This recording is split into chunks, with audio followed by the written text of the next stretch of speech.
Don't be a scaredy cat. It's Janice Blythe, Ruby from the Hills Have Eyes. And you're listening to Tommy Throwback Kovac on Splat from the Past. So just tune in and have a spectacular Halloween.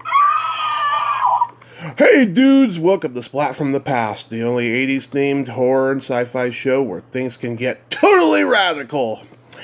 Now today, I will be welcoming back my good friend, Suze Lanier-Bramlett, or Susan Lanier is how she went by during the Hills Have Eyes era. I'm having her back on the show today to have a chat, maybe comment on quarantine, and talk about some upcoming projects she has. I'd like to ask her about her photography. I've never really gone in depth with her about that. And it's going to be great. Haven't had Susan on in about 2 years, but she's been on 3 times overall. So, yeah, here is my new interview with Suze Lanier-Bramlett. Hey, Suze, welcome back. It's been a while. How have you been? Well, Tommy, I guess considering all that we're going through right now, I'm pretty good. Yes. Maintaining, surviving, and, wearing my mask. Yeah, oh my God, how are you just holding up in this clusterfuck pandemic we're in? Well, I've never been one to just sit still. I'm not a sit-stiller and wait for the phone to ring. I generally have a creative need and urge to do something. I apologize. I hear some music in the background from my other phone. That's the ring on my other phone. Can you hear that or not? Oh, I heard it, but it doesn't bother me. Oh, okay. Stop, and I will turn it off. I promise that was a mistake not to turn off the different phones. But anyway, I'm never bored. So that's one good thing about living my life as an artist. I can switch my art forms easily and never have enough time in the day to finish a project. I just work on projects and then switch to the next. So I'm making the most of the isolation. That's good. Yeah, I'm going out of my mind with cabin fever. I want to get out, Well, I went out last night with my son. Since COVID, I've only dined outdoors 4 times. And I must say that the restaurant had plexiglass between each table, big panels of plexiglass between each table. Each table was at least 10 feet apart, and it was his birthday, or I probably wouldn't have gone out, but it was really nice to go out and feel like part of society again and not be isolated. But I do sense, I do get a little twinge of anxiety before I go out, going, is it going to be safe? What do I need to spray down? Should I take my own silverware? That kind of thing, just because I've lost so many friends during COVID who've actually died, and then last week my girlfriend's parents died of it. So it's a very real thing, and so I can't help but notice inside when I'm about to walk out the door, and I know I'm going to be in a store or a restaurant outside. I think I feel safer in a restaurant outside than actually inside a store. I get a rush of anxiety, and I can feel that, and that's really sad because it's not a great way to live. Yeah, it's not a great deal to live, but hey, we won the election, now let's see. Yeah, I mean, I do see light at the end of the tunnel with COVID-19, and God forbid another one doesn't crop up and we have to fight it the same way. But I hope the vaccine is successful, and though I generally don't like to get vaccines often, I believe this is one I will definitely get after I see a whole lot of people that do okay with it. Yeah, back in May, I had a really bad 72-hour virus that I swore it was COVID, but I got tested. God, it's the most uncomfortable feeling to have that Q-tip up your nose. I got tested and I was fine, but I was for damn sure I had COVID because I had to cancel an interview, and I have never done that. People have canceled on me, but I have never canceled on a person before. It was bad. Oh man, I know. It's a drag that we're having to live like this. And I was texting an old friend yesterday, I think, and she's a political friend, and I said, who would ever think that we would be fighting a pandemic at the same time we're trying to save our democracy? It's just unreal. It is unreal. But so tell me, you recently had was it a drive-in screening of the Hills Have Eyes? Yes, I mean that was for Thanksgiving, right before Halloween, right before. The Hills Have Eyes always gets a bit of attention around Halloween, and that Halloween is my favorite holiday anyway, and so they did a screening of the Hills Have Eyes a couple on the weekend before Halloween, and I guess it's the weekend before, in Hollywood, at the Andaz Hotel, which used to be the Continental Hyatt on Sunset, on the rooftop. And I didn't think that they could convert a rooftop parking lot in West Hollywood and put a movie on the side of a building and make that work. And it was amazing how clear it was, and the sound comes through your own radio. People are ingenious when it comes time to figuring out different ways to do things.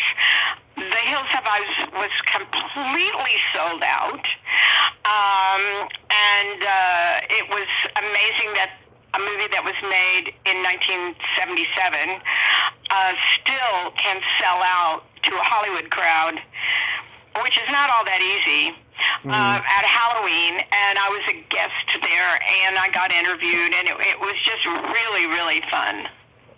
Oh, that's wonderful. And did you do Q&A? We couldn't do that, really, because the microphone that was being used just to interview me was not going to all the cars. Yeah. And so it wasn't, I didn't do a Q&A. I had certainly said that I would, but it didn't get to that. They just made an announcement that I was there. A few people came up, and asked for autographs, but it was dark in the parking lot part, so you couldn't really see who was in which cars. So no, it was just they had me park right by the main place where the movie was coming from, and a few people came up, and I handed out a few pictures and stuff like that. It was fun. It was really fun. But to see it in a drive-in, I'd never seen it in a drive-in. I'd only seen it in theaters. So it was truly kind of weird and cool. That's interesting. You had never seen it in a drive-in, because I think it was a pretty big, drive-in movie, especially, I think Joe Bob Briggs may have seen it in the drive-in. Well, that's how I met my late husband, Delaney Bramlett.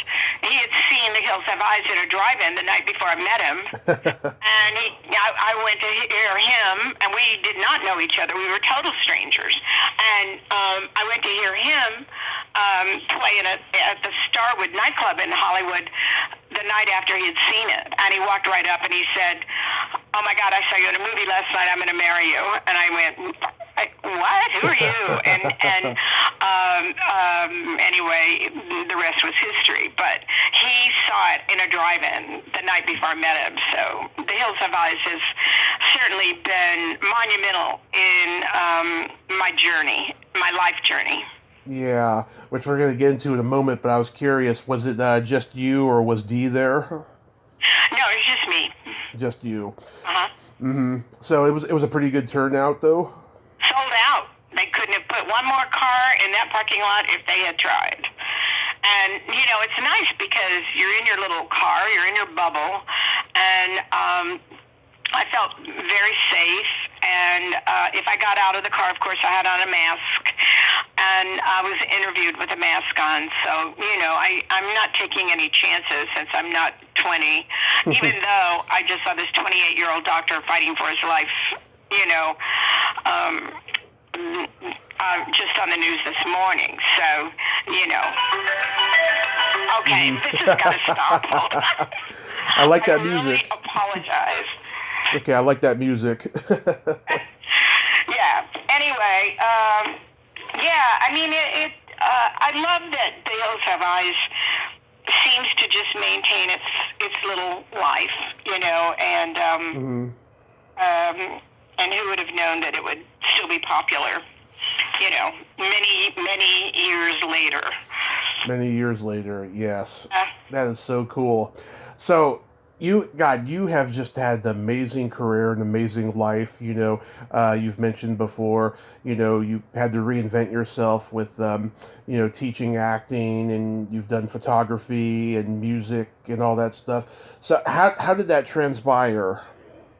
Well, quite frankly, I had a very busy acting career on camera as long as I was playing an ingenue. Ingenue, of course, is very young girl, cute girls. And everybody ages, whether they like it or not.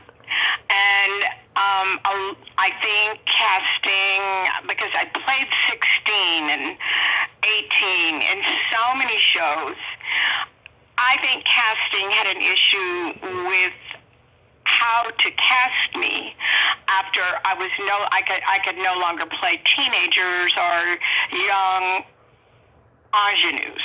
So when I turned 30-ish, maybe slightly over, the acting slowed down, and I, needed to make money.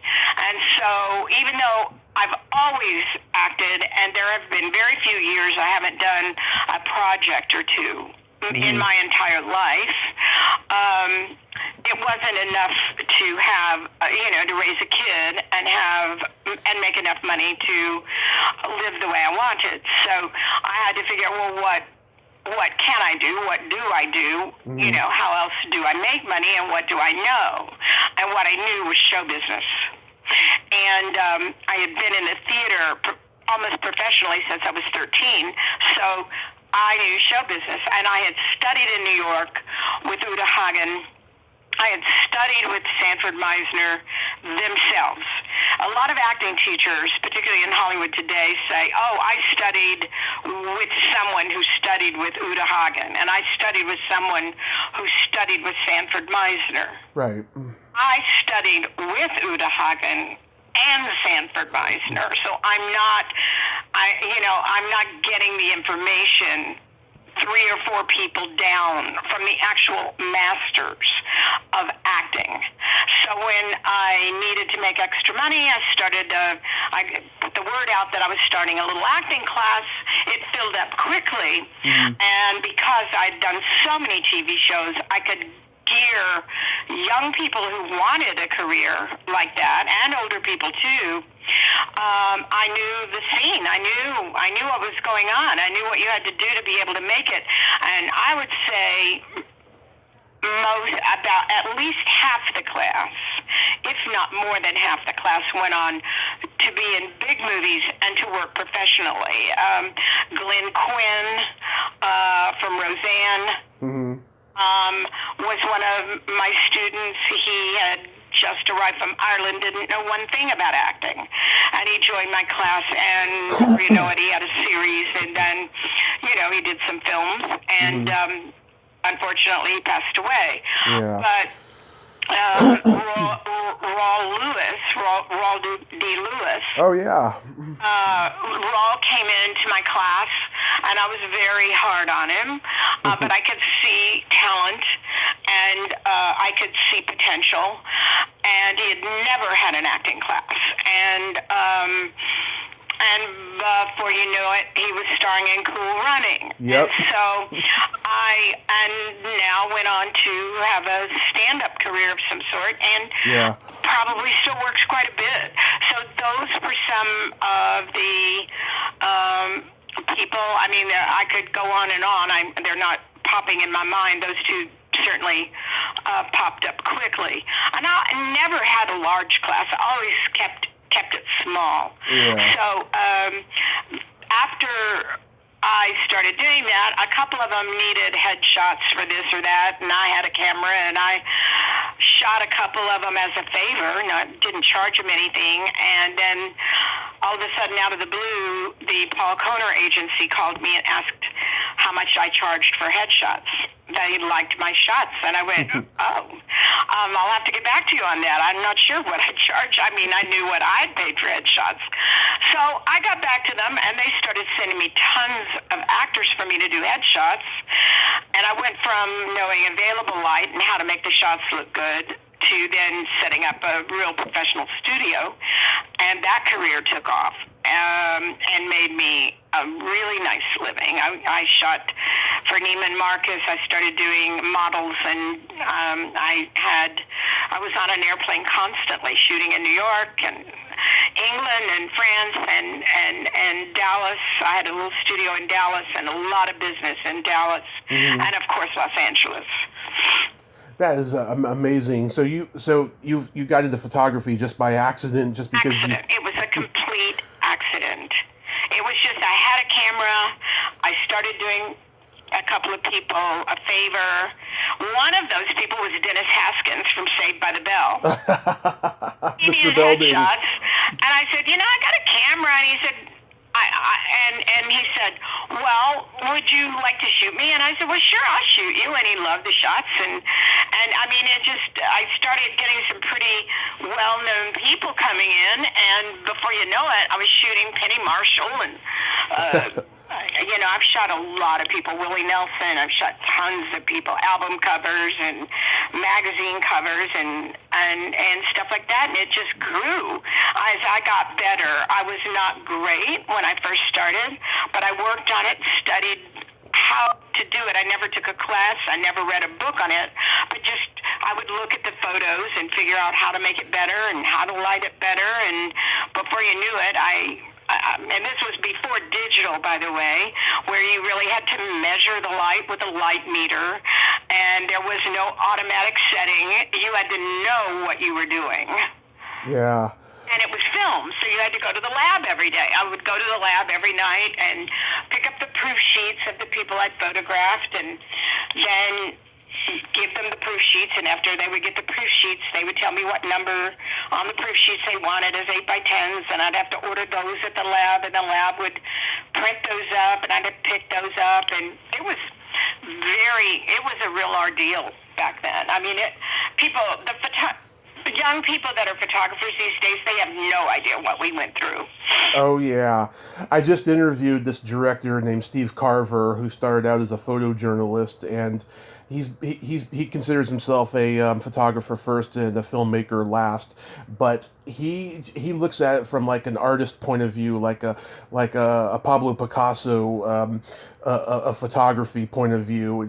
He's so cultured in it. I mean, he remembers like every camera since like the early 50s, just evolving through time, and he doesn't like the fact that everyone's taking pictures on their cell phone now. Well, that is, of course, understandable that he thinks that way. I was more crass in my motivation for starting out doing it. I never actually thought of it as art. I thought of it as a way to make a living and for money.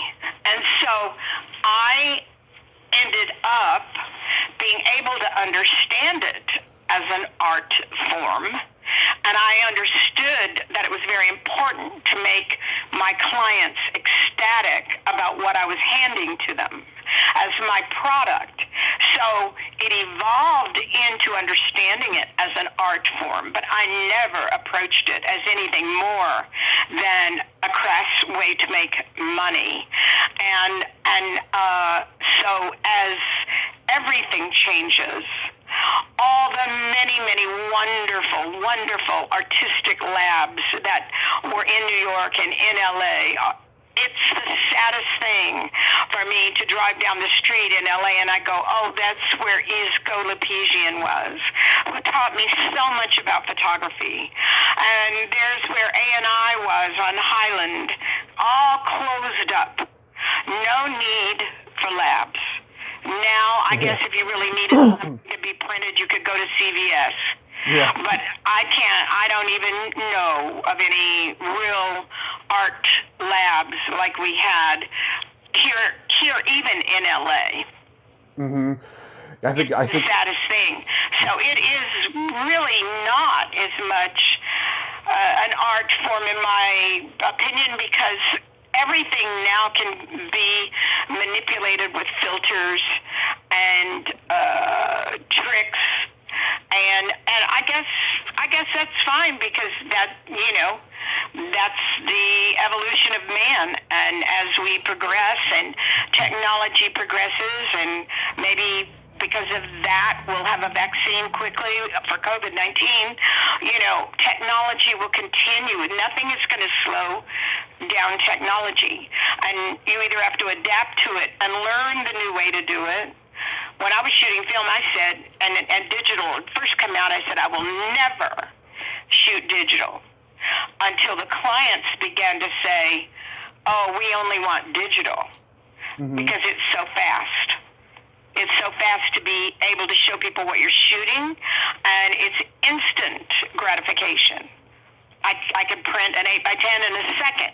Yeah. So you have to go with what the demand of your clientele is asking for. Yeah, do you do your own 8x10s when you go to conventions? No, I love Prince Charming, and if they're still in business, and I have stacks of pictures because I haven't been going to very many conventions, and I don't choose to go to very many conventions right now during COVID. Right. I know I mentioned, everybody knows that Michael Berryman is like my brother. I've texted him. I mean, we've texted back and forth 3 times today already. Yeah. He just went to one. And maybe he has the nerve, he's brave to be able to go do that. I don't want to fly right now. I just turned down an acting job in New York because I really didn't want to take the risk. And unless it's $1 million, then I might reconsider. But if it's just a regular, union acting job or whatever. If it was a series, maybe I would do that, but not just for a few days of work, Yeah. So I'm not willing to fly right this minute until they come up with a vaccine and I feel safe. Yeah, this summer, Days of the Dead started opening up. They've done 2 so far. The first one came under serious attack, though, because, it was a very low turnout. It wasn't well received. A bunch of people even canceled going, and then some guy was taking a picture with a shirt that made fun of Robin Williams' suicide. It was an ugly thing. I remember that weekend I saw on Facebook. I don't think they should be having them right now. I actually turned down an opportunity to be a guest of Moscow at their film festival, which happened right as COVID began. And I was supposed to fly to Moscow, and they were honoring me and my lifetime career in acting and horror, particularly. It was sort of a horror film convention festival, and I said I would go, and then COVID hit, and I just had to bail. I just didn't, and it's a good thing, because if I had been over there, the timing, it would have fallen in the timing where everything was closed up, and I couldn't have come home. I would have been stuck in Moscow, away from my dog and my life. And so it really worked out great that I said no. Sometimes it's better to say no. And maybe if they invite me again, I'd reconsider. Yeah, have you suggested maybe making a Zoom appearance on it? I think they probably canceled the festival. Most smart people are canceling stuff like that. I would love to do a Zoom convention if that's the way they begin to change in terms of technique or how they can produce them, but I really don't think there'd be that many people. The exciting thing about a convention is dressing up, being part of a scene, and actually meeting the actors in person. And Zoom is not the same. So I know some people are trying to do it. I know a few actors who've participated and made almost no money. Yeah. And so if they can, I mean, if I'm invited to do that, I would do that because I can stay home. Yeah. But, how do you even sign the pictures in front of the people? Hey, Bob, okay, now I'm going to mail it to you. I mean, it's like, I don't know how you do that. I know. I don't like the Zoom thing either. It's not my thing. You mentioned before you shot album covers. Which album covers did you shoot? A country singer named Lane Brody. She did a bunch of hits in the 70s with Johnny D. Mm-hmm. I just shot an album cover for a wonderful jazz rock artist here in LA. I still shoot a lot. So I just did Amanda Blue Lee's new album cover. Mm-hmm. And, of course I did all of Delaney's album covers and a lot of his friends. I just did Daryl Leonard and Joseph Blatt's album cover. And, I do lots of artists. Oh, that's great. Are you yourself working on any new music? Yes, I am going to release my Allergic to Texas EP soon, but my main project that I'm involved in right this minute is on finishing my book, and I'm almost to the end, and so I will sit down at the piano every day just to relax a little bit and play a few tunes to keep my chops up, but then I go back onto the computer and work on my book, because I believe in it, and I'm in a writing group with some very, very big directors, and I won't mention the names, but famous directors, and they are all over my story. And so the story is very dark, very edgy, and I think it will appeal to not only my horror fans, but also young people and people that like dark stories. And it's a real true story, real life story. So it's a memoir in a way, but it only takes place in 6 months of my life.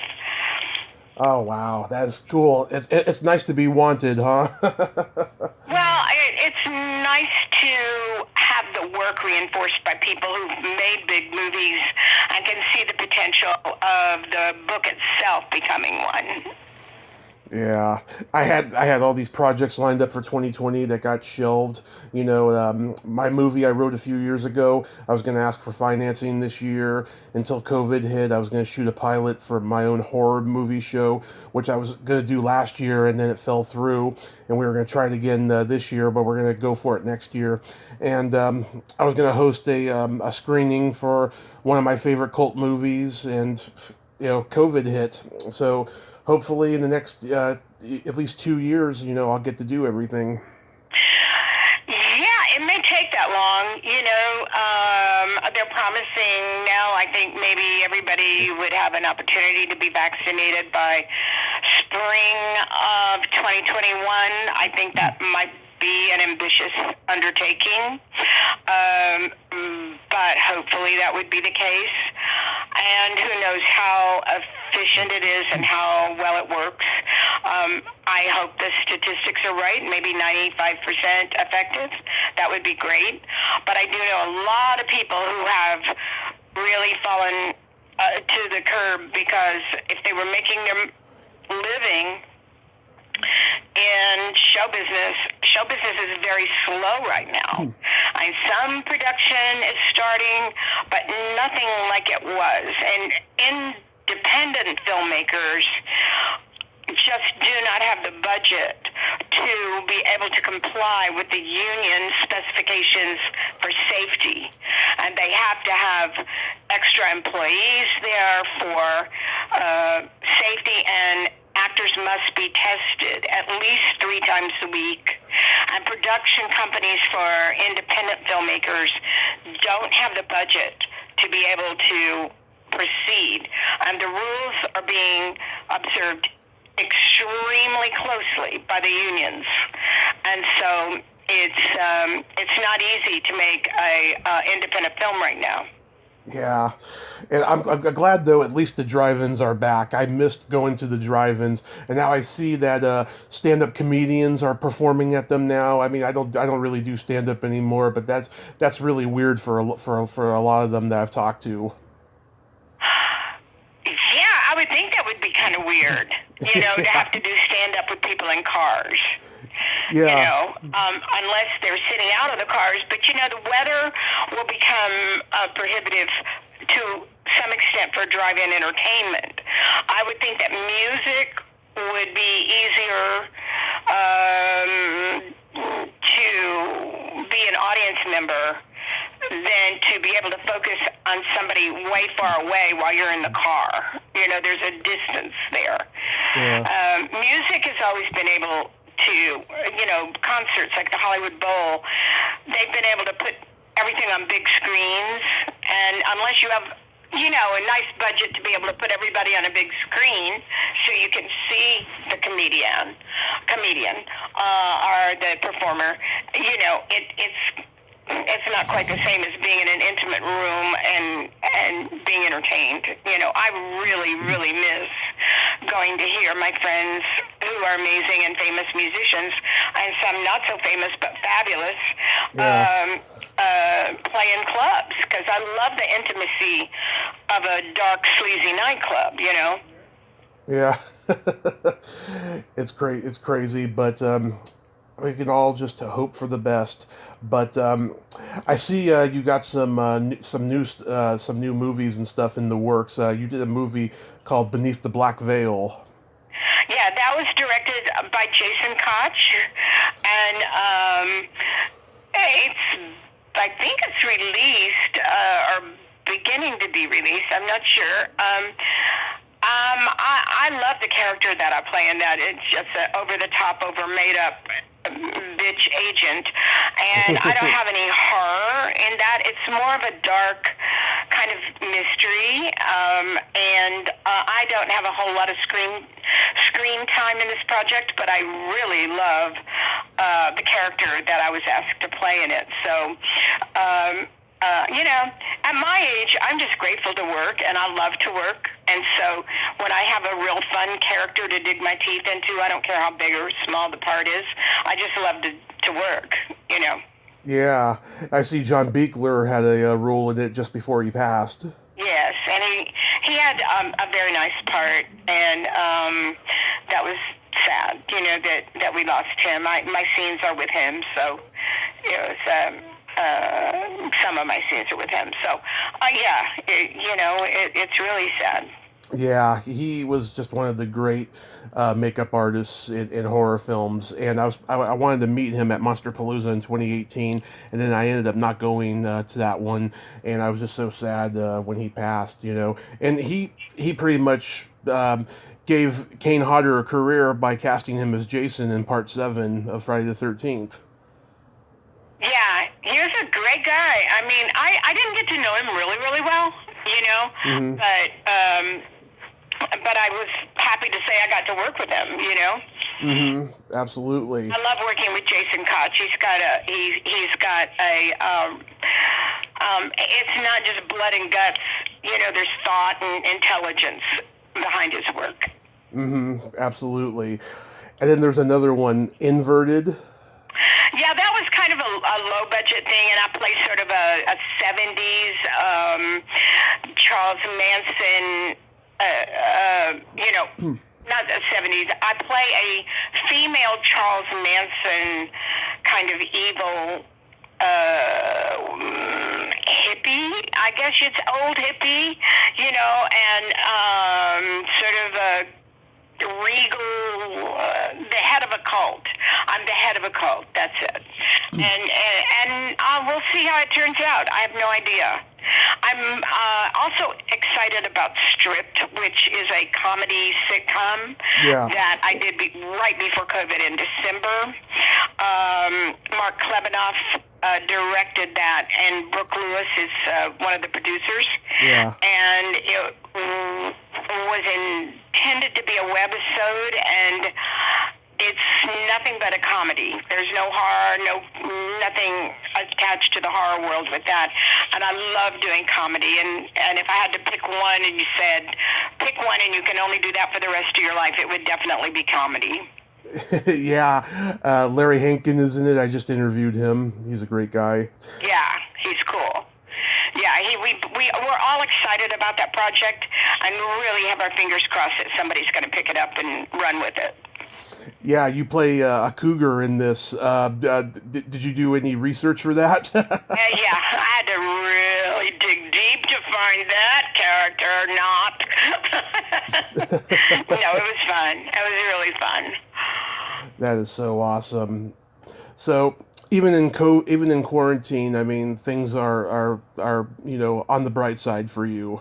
Yeah, I mean, it's been slow, and I just have to make a little mental reset that it's going to be slow, and now is the opportune time to get projects I've thought about doing actually done, and I have the time to finish things, and I look at it as an opportunity rather than an inconvenience. Do I miss being out and going on red carpets and seeing films and premieres and auditioning and being on the set? Yes, but for anybody that's stupid enough to go to one of those things, I'm not one of those people. I prefer, I have a really great, I live in the mountains, and so I have a really great view. I have a large outdoor area to work in and eat in and live in, so I feel like I'm sort of outside if I want to be, and so when it's time to come in, I come in, and just trying to fix up my place so that it's just always makes me feel nice to be here. And I think that's important, that your environment, if you're going to be isolated, that your environment makes you happy. And mine does. And I've still been shooting in my studio. I have big windows in the studio, almost floor to ceiling, so that I open them really wide. I have a lot of ventilation and a fan between me and my client. I wear a mask. Of course, the client can't. And then, I shoot. Everybody feels safe and nobody is caught anything. And it's almost like being outside, but it's in the controlled environment of my studio. So, it's just, I'm doing what I can to not go crazy. I think it's really important to your listeners that to take this time as an opportunity to do something they've always dreamed about doing and didn't have the time to do it. And I know everybody needs to make money, but now's the time to reinvent another way to make money, to be able to thrive during COVID and after COVID. Yeah, and it's funny, back in January I started this diet because I had my physical at the end of last year, and my blood sugar was a little high, and I lost about 30 pounds by March when COVID hit, and then I got off the diet and I put weight on again, and then I lost the weight again. I'm going to put a basketball hoop in the backyard so I can just play basketball because our gyms are closed. Right. And I used to swim. at my gym. I go to the motion picture gym, and it has a huge swimming pool, heated at all times, every day. And they closed that. And so I've had to learn how to make my workout enjoyable, because I try to do 3 miles a day of some sort. I usually do that on my trampoline, my little rebounder, those little trampoline things. Yeah. Those are very good for you and your joints. And I try to turn on the rock and roll music and not have on the news, and just do my workout and commit to that every day. Oh, that's awesome. That's so awesome. Hey, Suze, there's this secret silly game that I like to engage my guests in. It's been a while since you've been on, but this is a series of silly slumber party questions, just pure fun, and it's no win or lose. And how the game works is I ask you the question, you answer it, and then you ask me the exact same question, and I answer it. Okay. And you can comment on answers. Oh, okay. Okay. Suze, are you ticklish? Most definitely. Tommy, are you ticklish? Yes, very ticklish. What's your favorite part of the body? It could be anything. I believe my favorite part of the body are the eyes. Yeah, that's popular. I think the eyes are the view to the soul. What's your favorite part of the body? The belly button. Oh, okay. Really? Okay. Interesting. Yes, Why? always. It's just, it's this middle ground between being a private part and a non-private part. I see. Okay, yes, okay, I can see that as a guy. Depending on, who the person is, I guess, I found out, I think we talked about this one of the first times we talked, because you had shown your belly button in some TV show.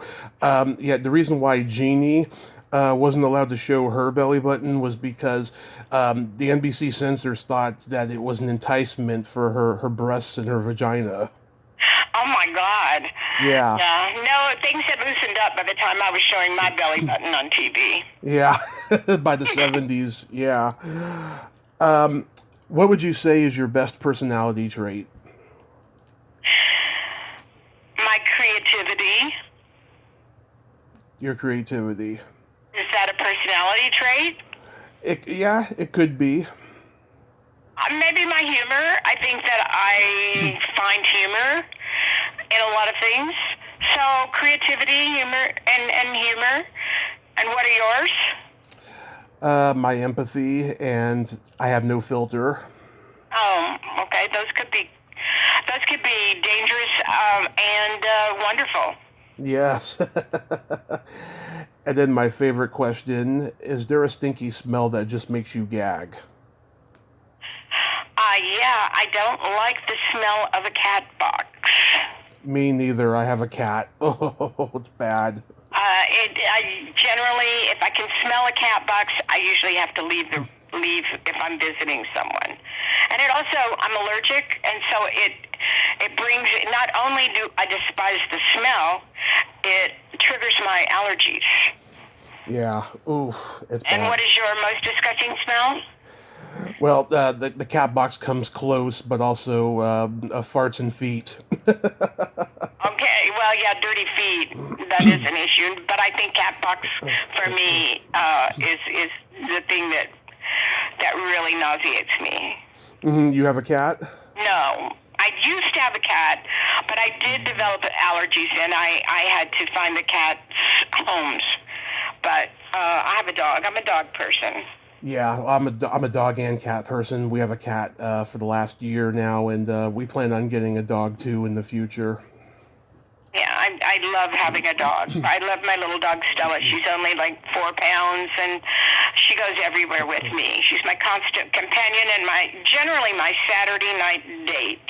We go up to the Commons in the Calabasas and walk the shopping center, distancing and masked up, and so yeah, really, she's great company. Oh, sweet. That's so sweet. Hey, I have a G-rated dirty joke for you. Okay. What did the elephant say to the naked man? I have no idea. Tell me. Man, how can you breathe through that thing? That is cute. Thank you. Yeah, a lot of people think so. That is cute. Yeah. Yes. Well, Suze, I thank you so much for coming back on again. You know, it's been a while, and I'm glad that everything is all right for you and that you're staying safe. Thank you. Well, follow me on particularly my Facebook fan page, Suze Lanier-Bramlett, Lanier-Bramlett, Bramlett, because I will be releasing my Allergic to Texas EP on that. I will also be notifying people about the book when it is finished, and I let people know about new projects on that page. So it's a fan page. I don't have very many slots left on the friend page. I've kind of reached my limit on that, but I try to post everything that has to do with my creative life on my fan page. So I hope they will follow me there, and Instagram and Twitter. I'm doing much more on Twitter these days about my thoughts on politics and more serious issues. I keep the fan page more to show business. I'm so lucky to be on your friend page, Suze. And could you let Michael know if you talk to him again today to email me his number? Oh, okay. Yeah, I'll text him. Thank you so much, Suze. Well, you have yourself a happy Thanksgiving and Merry Christmas and Happy New Year. And when the book is finished, yeah, come back on again. Okay, and yes, happy holidays happy isolation holidays to all the people that are listening to this interview, and thanks for listening. Bye, Susie. Have a great rest of your day. Thanks, Tommy. You too. Okay. Happy holidays. Happy Thanksgiving. Thank you. Bye-bye. Bye. Well, there you have it. Suze Lanier-Bramlett. Ain't she a sweetheart? I just love her. She is the queen of Southern hospitality. Well, until next time, this is Tommy Throwback Kovac saying, there's no shame in living in the past, because the present sucks. Later, dudes.